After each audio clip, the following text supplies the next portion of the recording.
Everybody taking a chance to look at our minutes from our last November meeting? If so, Mr. Chairman, I move we accept them as written. I got a motion for Bill. Do we have a second? I'll second. Motion and a second. All in favor? And Mr. Financial Report is not here right now, so can we skip that? Skip it, maybe he'll come. Come in. All right. Moving on. Covered up in the financial world. Taxes. All right, moving on down to number 4, old business. Update on land swap for apartment project. Tom, do you want to update us on that one? I'm having an appraisal done that where we can separate the parcels, and it'll go to council and then go to y'all, so hopefully it'll go to council this first meeting in February, and come back to y'all second. Our next meeting. All right. Moving on now to number 2, discussion of facade grant application changes. Was that your Bill? Probably. Those of us who have been here for a longer period of time, it looks like 3 of us here. When we first started that facade grant process, we agreed to try our best to take a facade back to its original appearance as much as feasible, realizing that it's not feasible to go back, absolutely to its original appearance, and that upkeep would not be considered for this. This would be changing a facade or really major repairs to a facade, but just routine upkeep like painting the trim, putting on new some spackling around or stuff like this, painting the outside, stuff like that would really not be part of it unless it was taking it back toward the original configuration. And then after we had the Historic Preservation Commission established, we went one more step. We said that in order to be eligible for a facade grant, that we had to get the certificate of, what's it called? Appropriateness. Of appropriateness from the Historical Preservation Society first. That did not necessarily guarantee them a facade grant, but at least they had to have that as part of it. And the reason we did that was we had half the town already approved for this historical designation. The other half probably is eligible if somebody wants to take on the task. And we wanted the town to have a more homogeneous look rather than having it spotty. And so we wanted the Historical Preservation Commission to look at any facade grant downtown on either side and give its recommendation for even the stuff on the other side. Not that they would be eligible for the tax breaks, but we wanted it as part of our effort to make the town look more homogeneous. And so that is what we haven't been doing the last 2 or 3 that we've done. And I would like to see what you think about that, because our as I say, our original effort was to make it pretty much look like Villa Rica was in the early 1900s as much as we could. And and it not be routine upkeep. It's not putting a new roof on a building that's leaking, for example. A lot of things that we have done for the last 2 or 3 were more upkeep than facade changes. So I would like to throw that out and see if you want to continue the way we started or deviate and do it like we're doing it now, which is anybody that wants it can apply for it. I believe the Main Street, anybody can apply and get there, isn't that right? That's what I understand. Yeah. Correct. Yeah. But they can do what they want. Yeah. But I am talking about the facade grants from the DDA. Yeah. I'd like something, so we have some rules and regulations of what needs to be done, like we used to, really. Yeah. And that was mentioned in October of redoing the application, but that kind of fell flat. Where do we begin with that? Well, I As know far as, Southern Homes and Land Realty, they went to the HCC to get their facade grant. So that's one that did. I think we gave one to Amy Brown State Farm. I'm not sure if their building is deemed historical. Cause like you It's mentioned, close. some It's are close. historical, and some are historical and some are not considered historical. Yeah. I don't know that hers is considered historical. But this really doesn't matter to us if it's over there, whether it is historical or not. We would like to keep the appearance to be homogeneous as best we can. Now we know we're not gonna take it back exactly. That's a given. But we can make it look that way as best we can. You got anything to say? Yep. Your idea sounds very good to me. Well, would somebody help me write these things back up again and bring it back for us for the next meeting? Who's got original copies? I have no idea. I have the facade grant application I can forward y'all. I don't think that existing facade grant application is exactly what I was referred to though. I really don't remember exactly what the one says that you've got, but I don't think it's exactly the same as we started out. Copy of it. I think that is something that, Chris Pike wrote up, I Well, think. this is the one Chris wrote up. Okay, well, let me look at this and if anybody wants to chime in, give me a call and, maybe we can bring something back for next month. All right. Okay. All right, moving on down to number 3, update on Butterballs building. This was mine, but I just wanted from Tom, what's going on with the Butterball building? Yeah, we started working on the site prep just on our own in-house to try to keep from spending any cash. So we take down a couple of trees, we tap the water service, the sewer line, video the sewer line,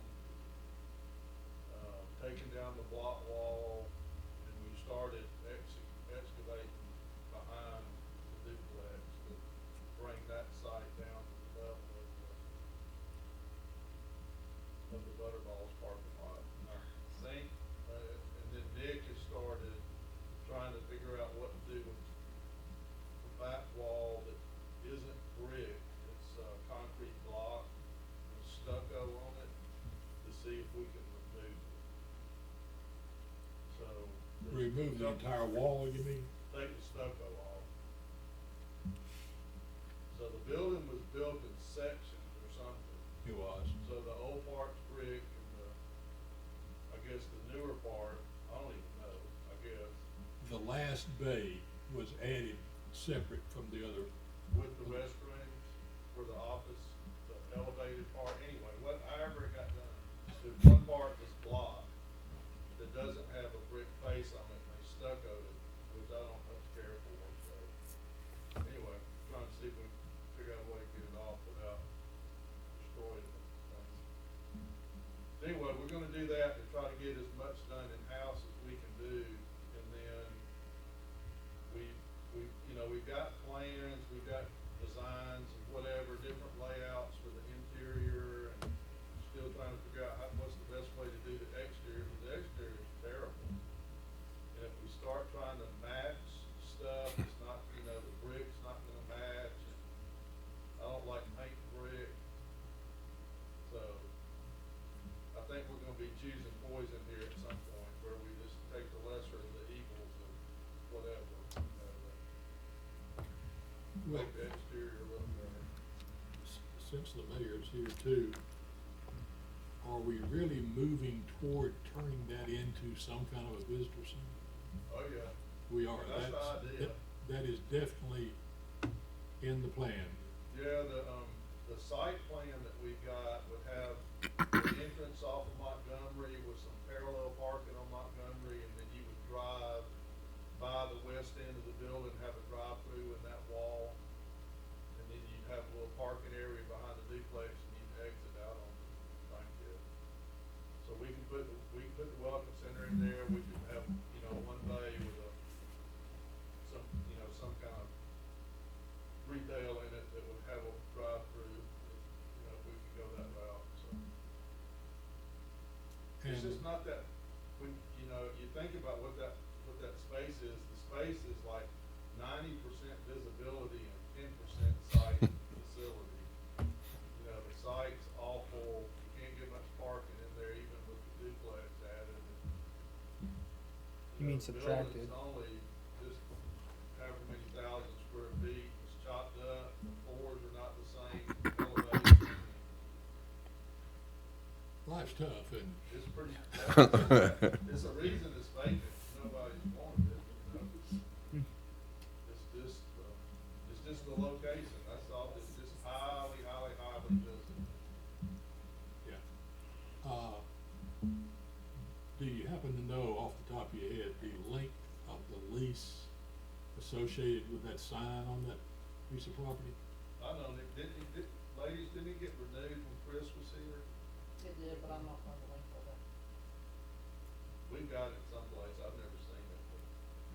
Well, you know, the DDA thought we had that sign zoned out when we did the overlay. That the sign would not be renewed, and when it changed hands, it would not be renewed. But obviously, that didn't happen. I thought that we owned it. You do own it now, but this is way before you being the city. Yeah, we Own it. own it, and then we have some kind of agreement with somebody, so we could just not renew it next time. Well, that is what we wanted you to do last time. Yeah, what happened, when you remember when it I came to don't, council? but Chris Pike handled that. Yeah, before my time. Yeah. I think probably before my time too, but of course the idea is for the city to have that.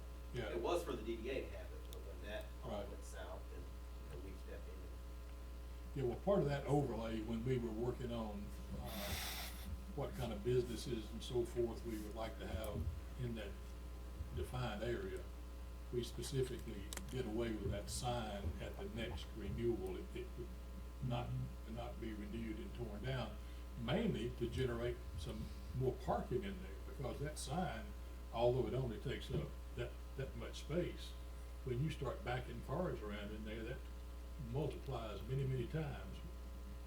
So, anyway, Yeah, the site design that we're working on doesn't have any parking on that side. it contemplates leaving that sign in place. really, Well, as far as the parking goes, because it's a triangle, But, yeah, you can't, you weren't could, gonna get you much could out park of it. a car, Yeah, you weren't gonna get much out of it by removing the sign. but we're gonna yeah, get, we're we're gonna also close. talking about visual pollution, though. Oh, yeah. We'll get to that, I'm sure, but the concepts I've seen, didn't compare that down for parking space or any other reason. At this point, it's a revenue generator, isn't it? It does generate some revenue, and if you put a pop-up in there, some coffee shop or donut shop, they possibly benefit from that. I mean, I'm not saying it's a done deal that it's gonna stay, but it hasn't been part of the plan that I've seen to tear it down. I think the progress we're making right now is significant enough that it's not gonna be the blight that it has been, so I'm proud that we're making progress. I am too. Anything else on Butterballs? If not, new business, update on entertainment district ordinance. Must be Miss Janet's. So Bobby Elliott, myself, and Chris Montesinos met late 19 to talk about moving forward with Villarica having entertainment district. And so Chris is working on updating what we currently have to something that would allow us, starting at the police department, all the way down to Hickstown, having open container. The goal for us is to move forward. I think that's a game changer for us. Specifically, allows the restaurants potentially to make more revenue, but that is the goal that I'm foreseeing, is that we move forward with that and updating what we currently have to allowing them to step outside and walk up and down the street with a clear cup, and it would be open container. It's something similar to what Carrollton does. I think they do it in Noonan, Tracy. So it's just something that we've talked about the last 2 or 3 years, and just want to get you guys' feedback on that. and your thoughts. Isn't Carrollton having trouble with their ordinance? They're actually changing the time on their ordinance. It was 2 a.m. and they're gonna change it back to, 10 p.m. You know, limited number of drinks or something or another you can carry out. So it's not just one in each hand. I think it is too. I know the restaurants were for it, certainly. Obviously, we won't cross the railroad tracks with that. That's not safe, obviously. So it would strictly be on the street all the way down to where Hickstown is. So I just wanted to give you guys a heads up, and we're working on it and get your feedback on that. What does the chief think about it? He's behind it, Is as he? long as, you know, obviously, we want them to, secure the area for us and be present for that.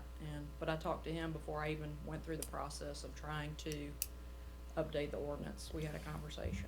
So this would include the meal when they have Would not concerts? include the meal. It Okay, would when they have strictly- concerts there and have drinks there, it wouldn't affect them then, right? Yes, sir. What's the thought or idea of pedestrian traffic?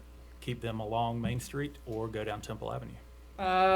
It's really self-policing, Andy, to be honest with you. We have to, trust the businesses to ID and, trust people to act accordingly. I mean, we'll have a police presence, but, I mean, basically from here, side streets, all the way down to Hickstown, they would be allowed to, walk around, Even the back street? yes. How about the olive tree? Wouldn't it be part of this too? It would not. We can't go but so far with the district. We can't go that far. I mean, we can't, that's really, really expanding it too far. So they would have to, we would give them opportunities to come down and set up a tent or some sort of, you know, station where they could sell certain drinks. I mean, they're more than welcome to do that, but we can't go that far. Cause it doesn't include the Main Street, or it doesn't include the mill back towards Stone Creek. They do it for the meal sometimes anyway, don't they? Yes, we try to have it, council approving, we try to have it for each concert.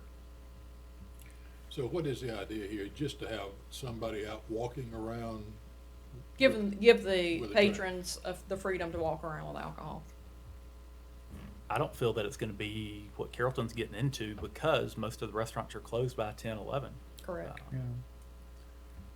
Janet, I mean, the only thing when you describe the boundaries as going down to Hickstown, it just seems like it would make more sense if they just kind of encompass that whole like block right there instead of just saying It's going, Hickstown. you talking about on the other side where the tire shop is? Just down to Cheese. Yeah, it's gonna stop there, that's what I mean, all the way Okay. down that street to Cheese, Okay. yeah.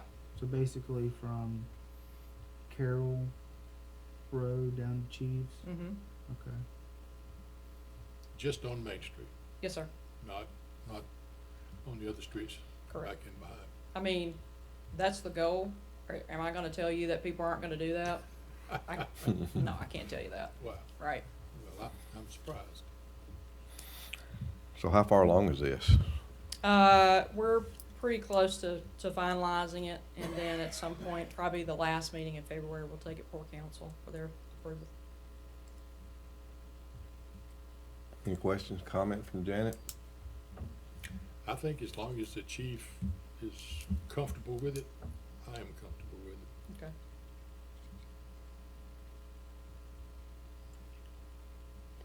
Well, thank you, Janet. I do have a couple more things. Okay. I did send you guys an invite today. We are entering the HD TV contest from it's the Hometown Makeover. I think it's something cool that we can do, and it would definitely help us, renovate some of the areas that desperately need renovation. It would be a 6-part series that they would start filming in 21. We have to submit all the information by February the 7th, so the goal Monday is for you guys to come out, have a big crowd, and just kind of say a clip to HTV, like welcome to the city of Villa Rica, you know, kind of have some sort of promotional, and we would add that clip onto the promotional video that we would submit. We have to submit 5 photos and then do a video.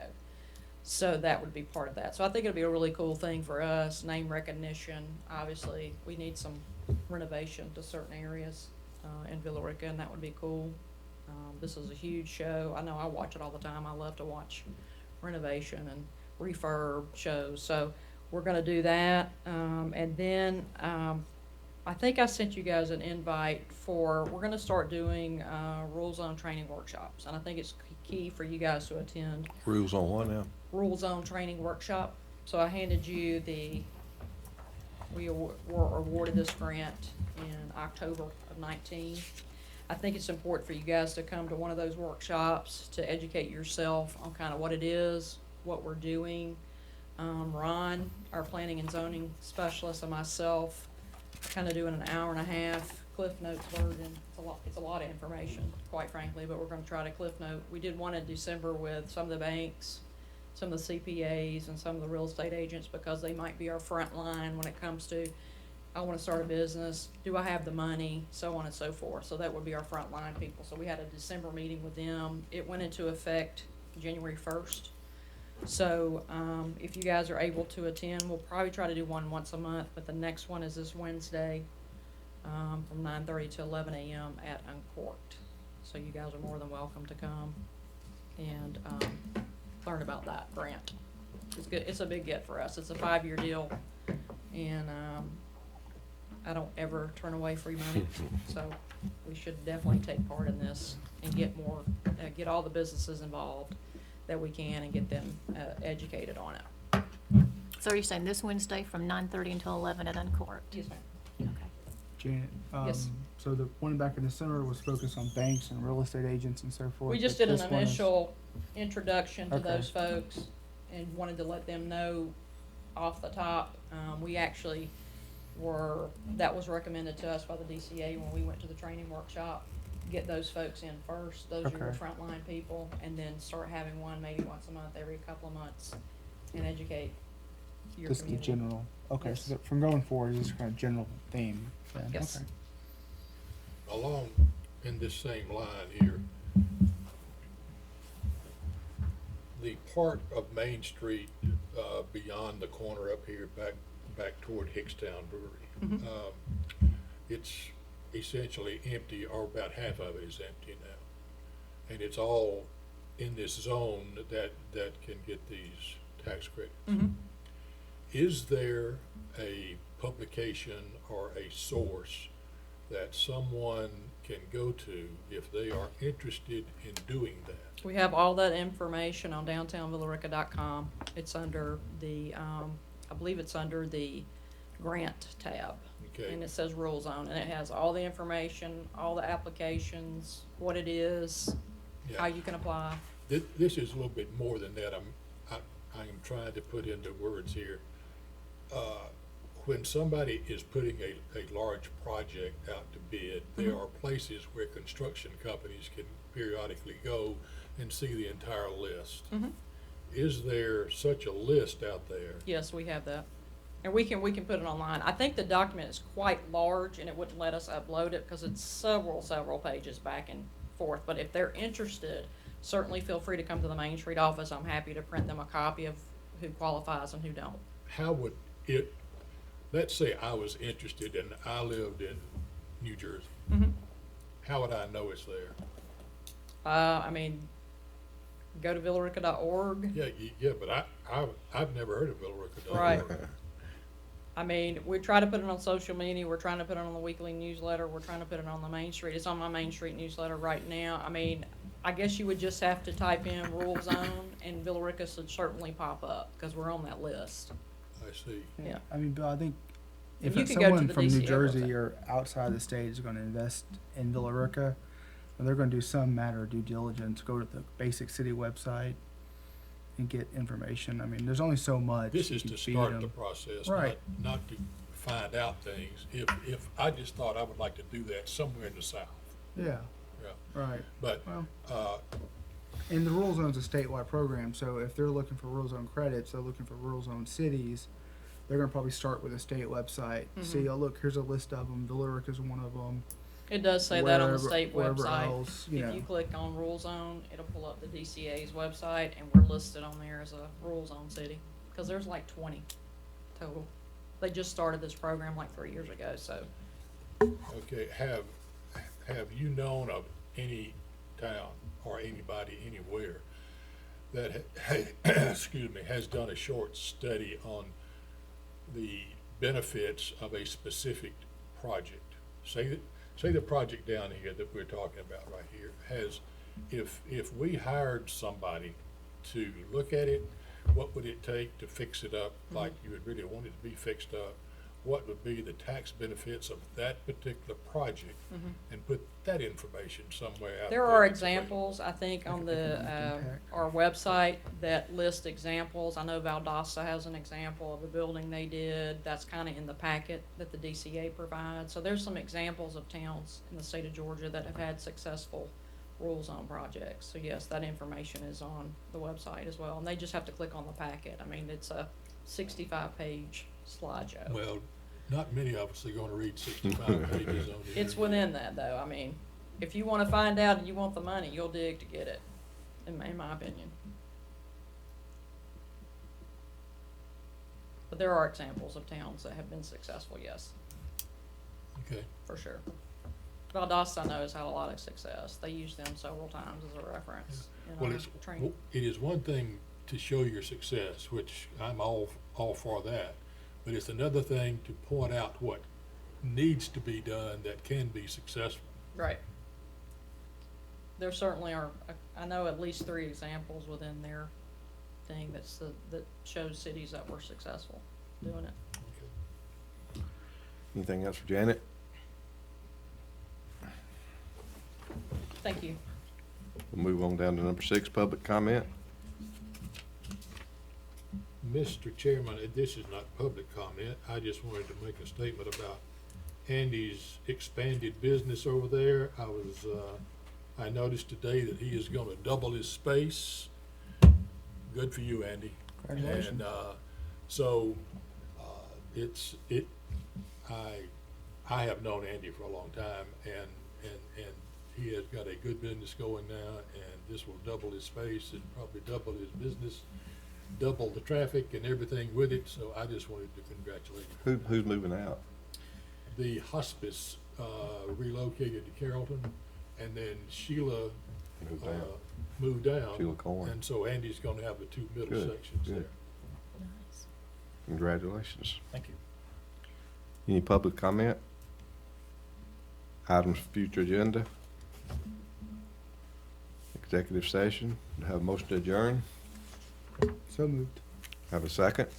Second. Motion and a second, all in favor? We'll call the CBB meeting to order. Has everybody taken a minute to look over the minutes from our last meeting? If so, do I hear a motion? So moved. Got a motion to have a second? Second. Motion second, all in favor? All right, our Mr. Financial's not here for this report either. I guess we'll catch up next month.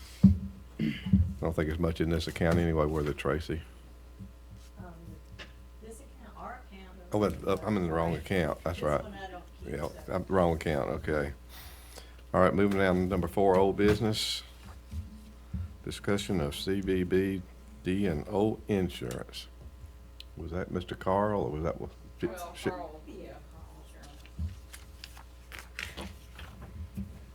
It really kind of is up in the air until we find another carrier. So the renewal had to go through for Philadelphia Insurance, just so that we're covered until we find another carrier.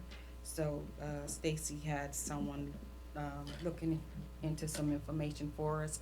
He just hadn't gotten it to, he couldn't get it to us in time to make a decision, and so I guess we'll have to move it to the next meeting. Hopefully we'll have enough information by the next meeting that we can go back to it.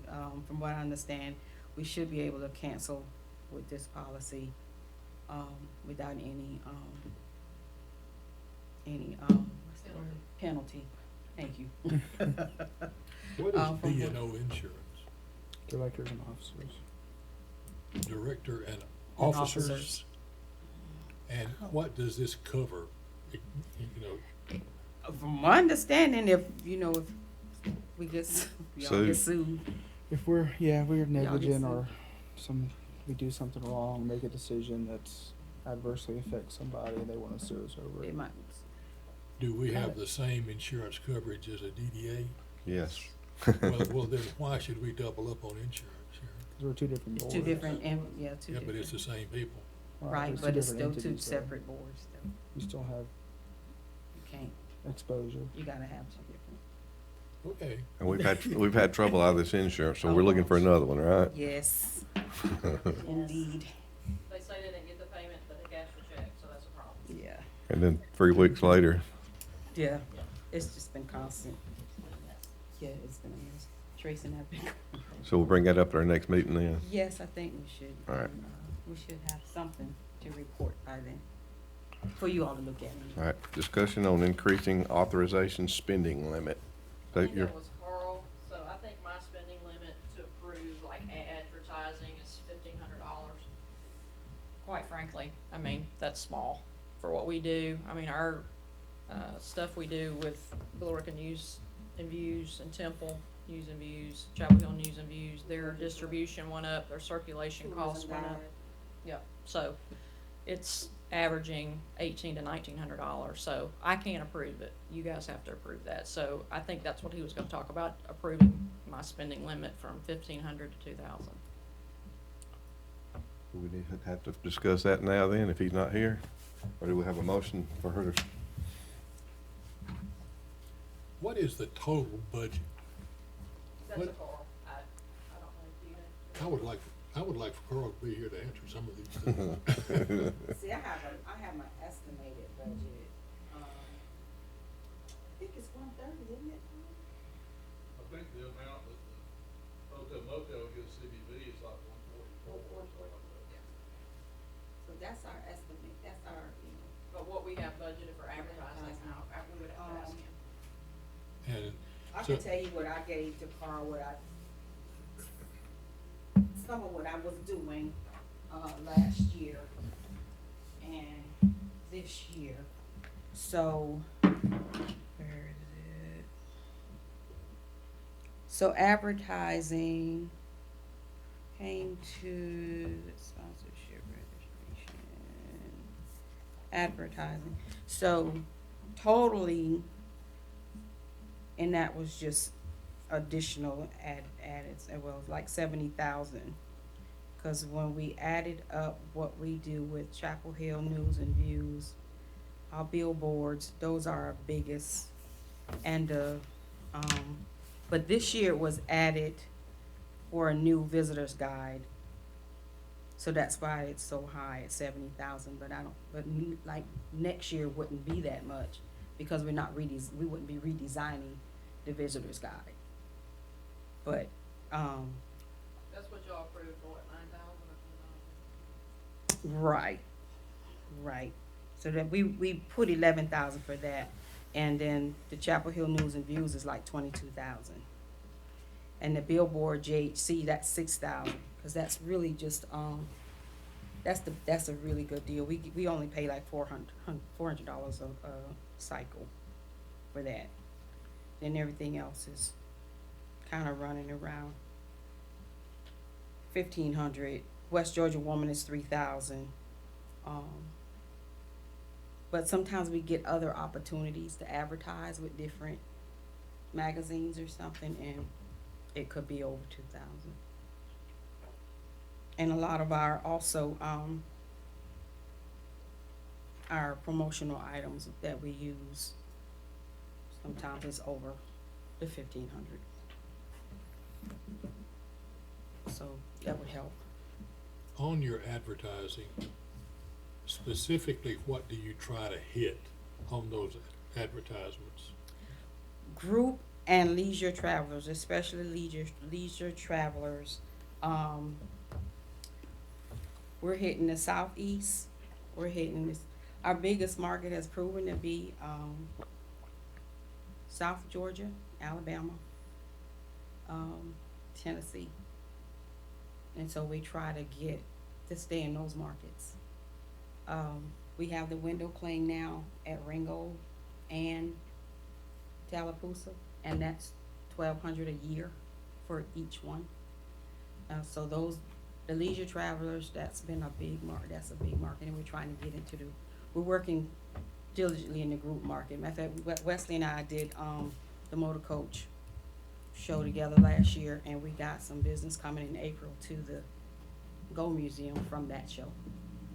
So the group market, we're trying to get for the museum and to the mill for our events. But we're starting to have, because he does a lot of school groups. Yeah, I know he does. Yeah, does a lot of school groups, That is so. great. Really, that's the only tourism thing we've got. That's the only tourism thing in Carroll and Douglas County, when you think about it. Nobody else has an attraction except Villa Rica. And we built on it, the remodel, the panning, the history, because he's built a school curriculum because of that, and that's gonna be a big, big market for us, once we get the rest of the stuff finished there. While we're in this general area, what is the status of that statue that the DDA started 5 or 6 years ago and raised It's alive and well. some money, and We're in possession of it. we have it? Yes. You mean somebody is caressing that thing now? What is the plan to show it off? The plan is to include it in our RSV plan, and when we get some sort of solidification of what is going to happen downtown. The problem is, once he's in, he's in. He's not coming up. So we need to figure out what we're doing downtown, what we're gonna do moving forward with that, whether it's moving City Hall downtown or whatever. And I would think that would be the focal point. We're gonna make it a centerpiece of one of our newest roundabouts. That probably won't happen. Well, we had only talked about 2 locations when we conceived of this statue. Right. And one was over here in the railroad park, that, there in the center where it would be highly visible going up down the road. And then somebody else kind of liked the idea of putting it here at the end of this little walkway down here where the benches are. Those are the only 2 obvious places I see right now anyway.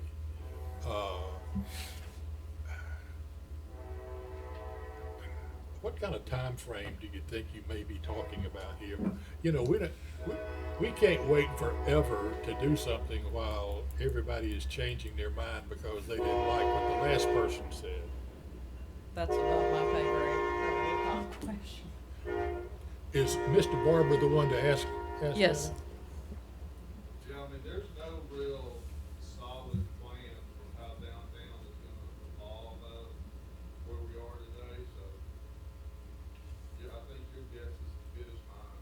If you've looked at the proposal up on the wall in my office. Is it the same one that's been there for the last 8 or 10 years? No. Well, I haven't been here 2.5 years, so I guess it's probably, I don't know, a year old or something, but.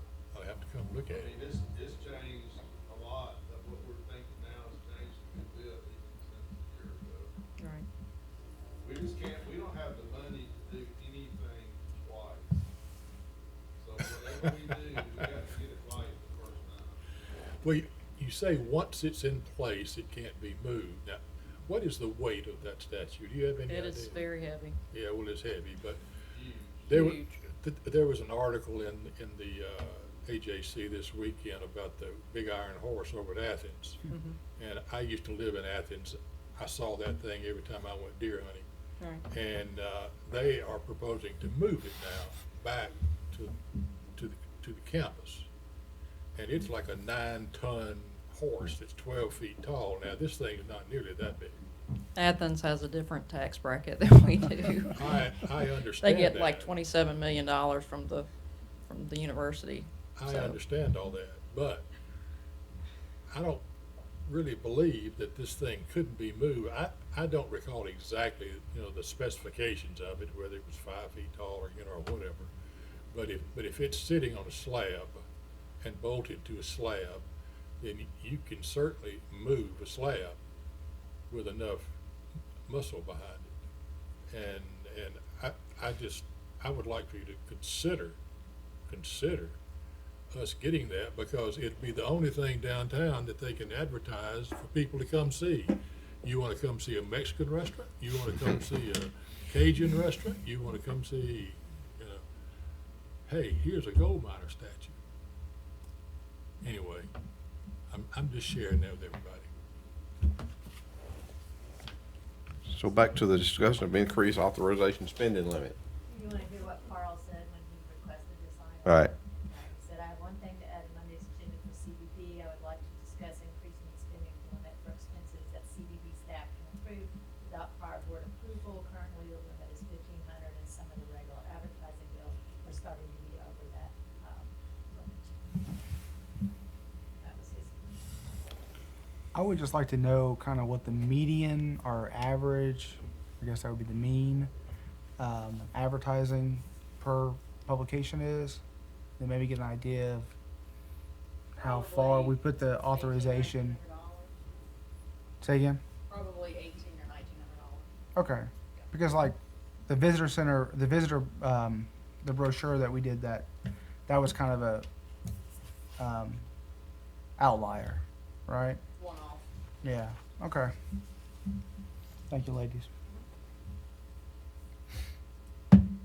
Any discussion? We do have a motion.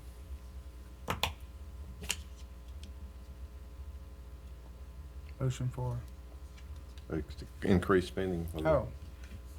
I thought we were gonna wait to Carl, but no, are we satisfied? I'll make a motion that we, is this gonna go before council before I make a motion? No. Okay. I'll make a motion that we raise it to $2,000. I got a motion to raise 2,000. To have a second? I'll second. Motion and second. All in favor? All right, moving on down to number 5, new business. Update on conference and sponsorship opportunities. We got a whole list of them. I do.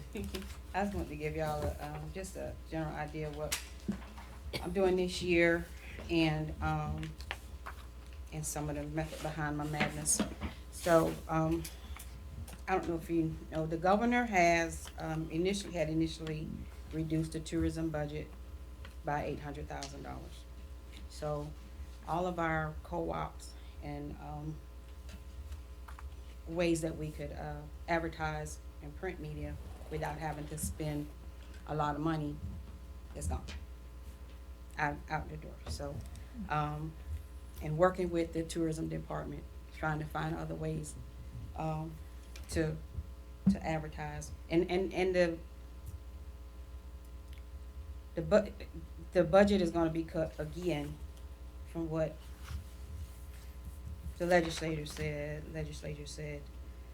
He's thinking about cutting another $300,000 from the state tourism budget, which leaves the counties and cities, smaller cities, to market themselves, you know, use their resources.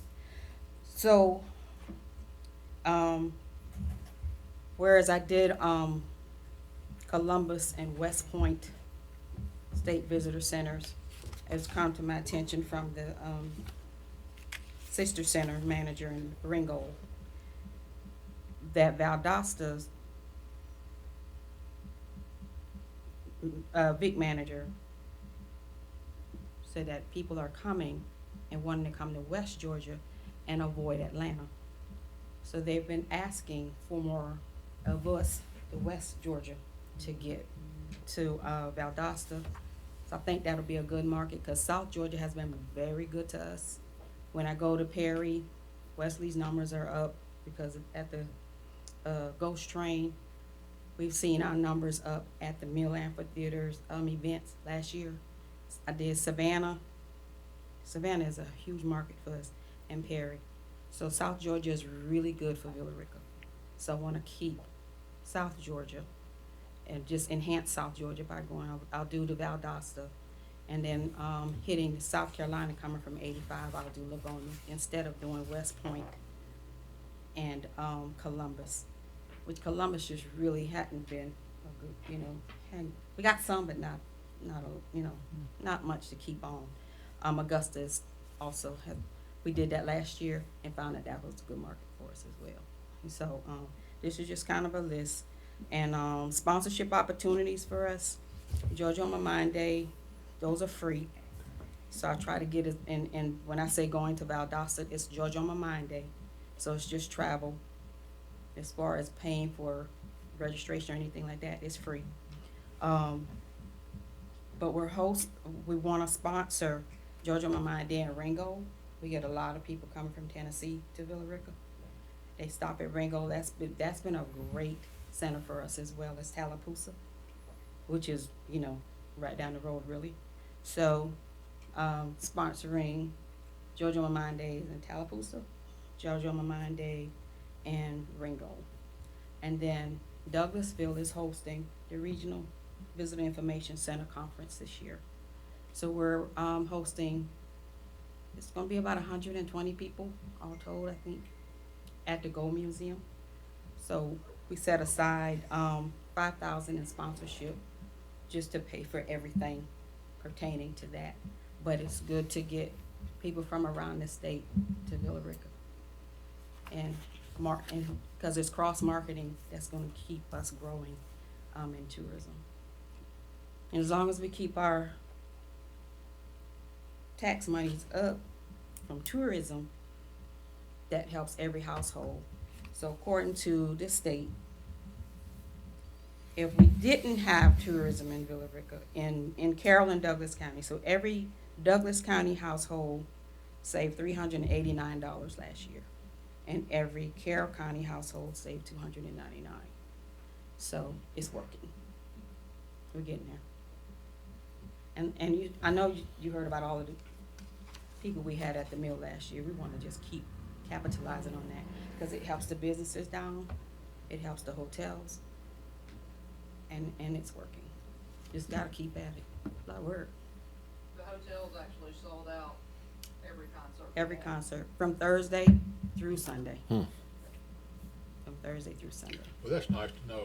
Yeah. Mm-hmm. From Thursday through Sunday. So y'all got my little list. You'll be a busy person. Yeah. But like I said, the main sponsorship is gonna be the RV conference, and then just going to sponsoring the Georgia on My Mind Days. But we gotta hit them because, like I said, the state's not gonna be helping us much. A question about Butterballs. That was originally designated as the tourist visitor center for Carroll County, as I recall. Is it still that if we move toward getting it up and running, or has that changed?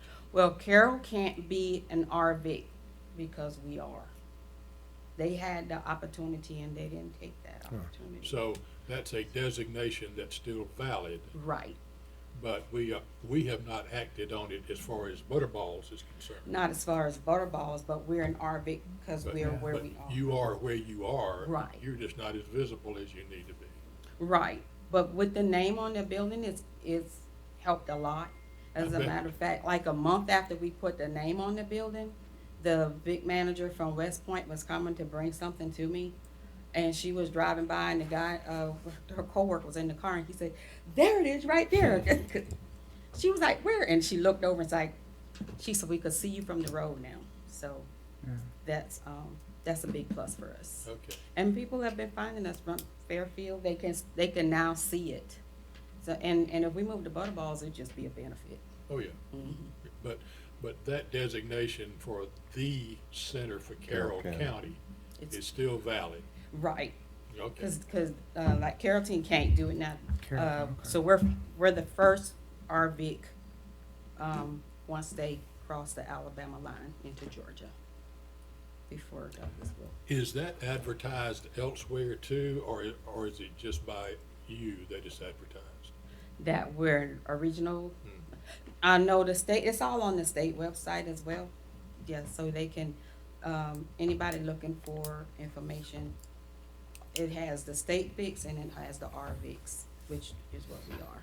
Okay. Mm-hmm. Sharon, we've talked a whole lot about advertising with print and the visitor centers. What do we do for online advertising? Do we do any online advertising? We have a Facebook page and we also have a website, visitvillarica.com. Okay. I'm still growing it.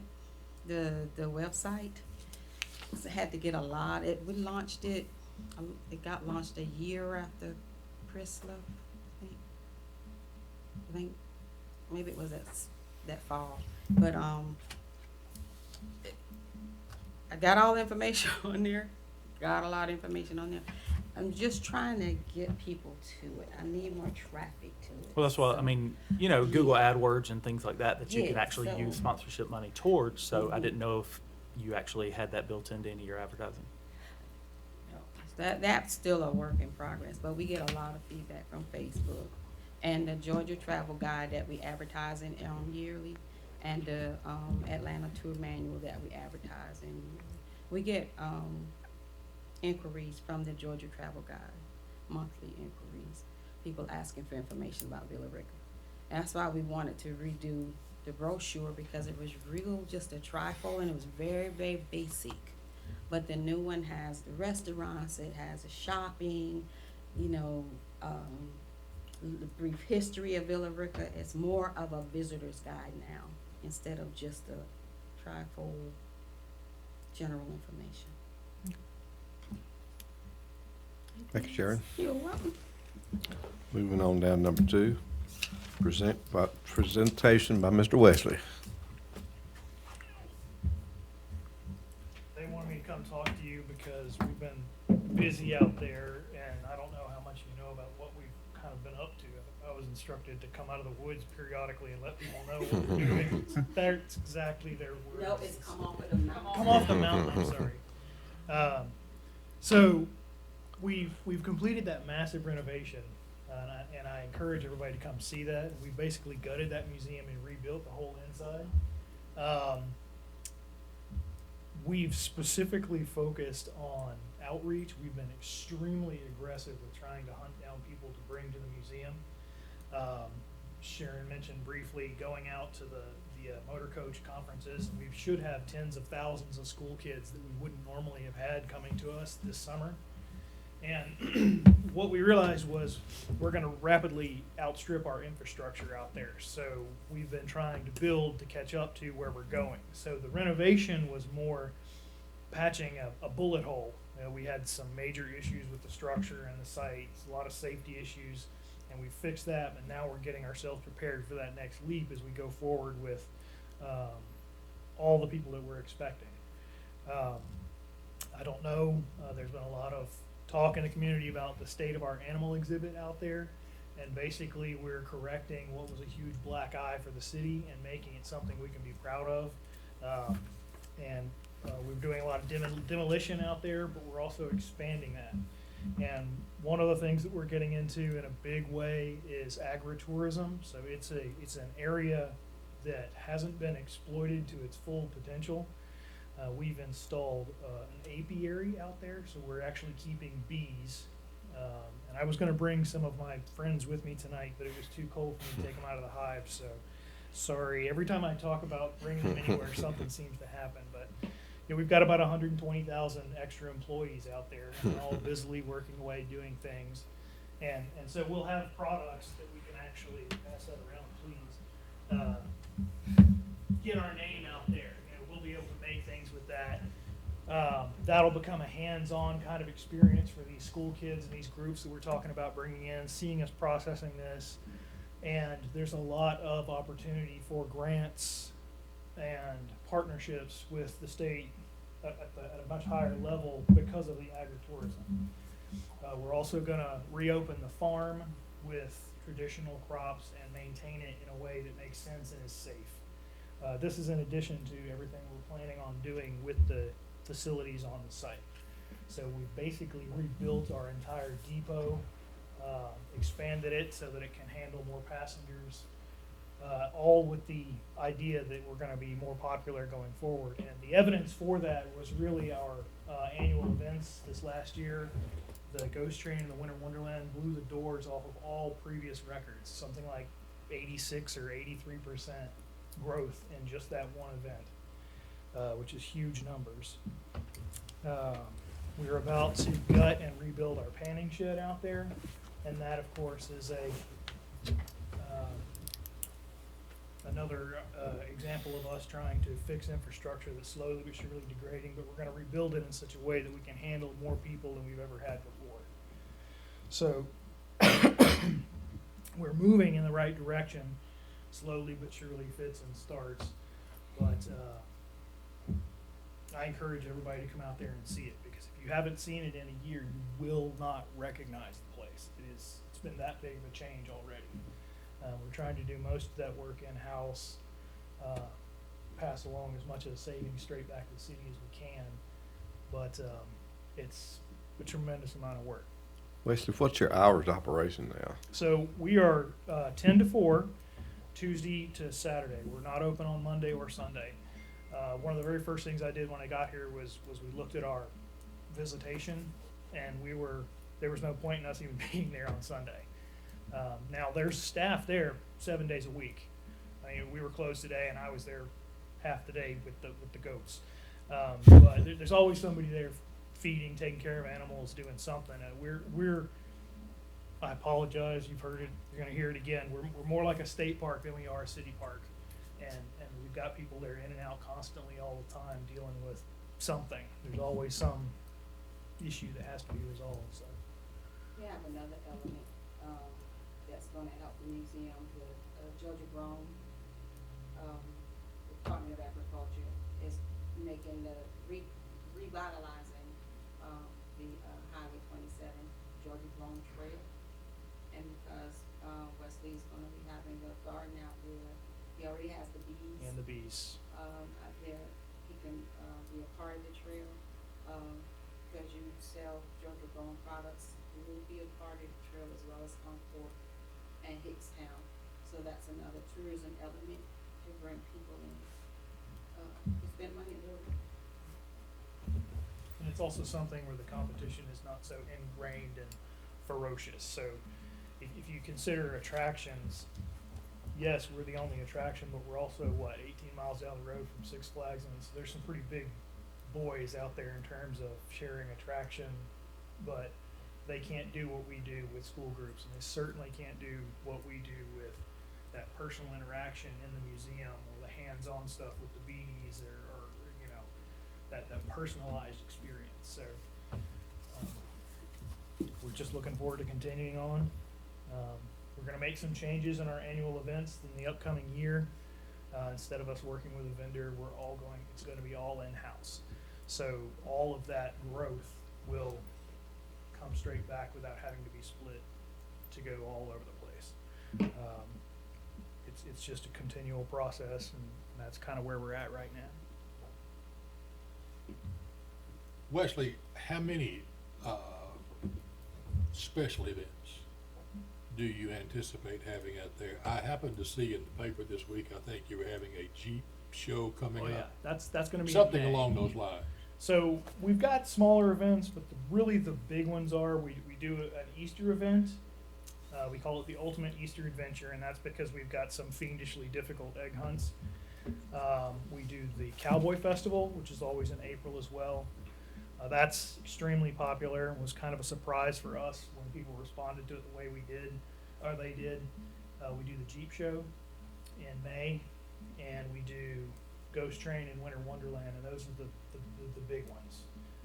Basically, we don't stop running from the last week of September to the 1st of January. It's just nonstop. We are planning on adding additional offerings, but our idea right now is we want to make sure that we've got all the bugs and kinks worked out of our primary events before we start adding on top of it. We don't want to provide a subpar product just for the sake of expansion. We can always expand our offering, but we don't want to move backwards. For instance, the multi-year plan is to open a haunted house in addition to the Ghost Train as a major revenue generator. All of the planning for that is going on. I've got folders full of this stuff, and all of our ideas kind of go on a big board in the museum where people can look at it and discuss, but we won't touch it until we're ready to. We won't send it out of the barn, so to speak, until we can actually rely on, know that we've got Ghost Train and Winter Wonderland completely in hand. And that's just, I think, good business sense, really. You don't want to cut your own throat. But we also, with the renovations of the Stockmar ruins, we're gonna do some summer concerts, not to compete with the mill, but in a different sense, a little more outside, a little more, yeah, a little more, maybe wine and chamber music, that kind of thing. We've got these ideas, but we can't pull the trigger on those until we've got these other ones kind of well-oiled machine type. What do you do, or what do you think you may be able to do to use those events and encourage people to come downtown while they're here, either displaying their Jeep, for example, or coming to see those Jeeps? Right. So specifically with the Jeep show, here was the idea. We would throw a concert the night before, and that would encourage people. And we have people that come from Savannah. We had a couple that came from Kentucky to the Jeep show last year. We can convince these people to come into town the night before, and it's too far for them to go back to Kentucky to come back in the morning, right? So they'll stay the night in one of the hotels. They'll have dinner downtown somewhere, have a couple drinks. They'll come see me the next day. We'll do the show, and then maybe they stay another night before they even leave town.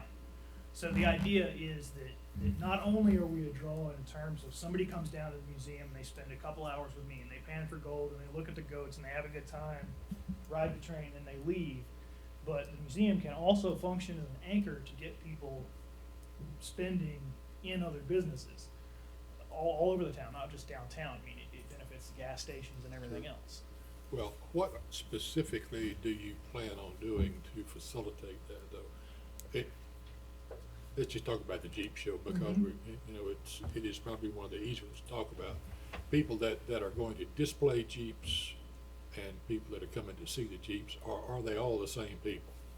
No, specifically speaking of the Jeep show, this is an extremely diverse group of people. A lot of strange cats in this particular demographic. It defies category in terms of age or gender or anything. It's really wide open, and that's where the idea of a larger style event like a concert, something, or even something in conjunction with a mill, brings that group together prior to.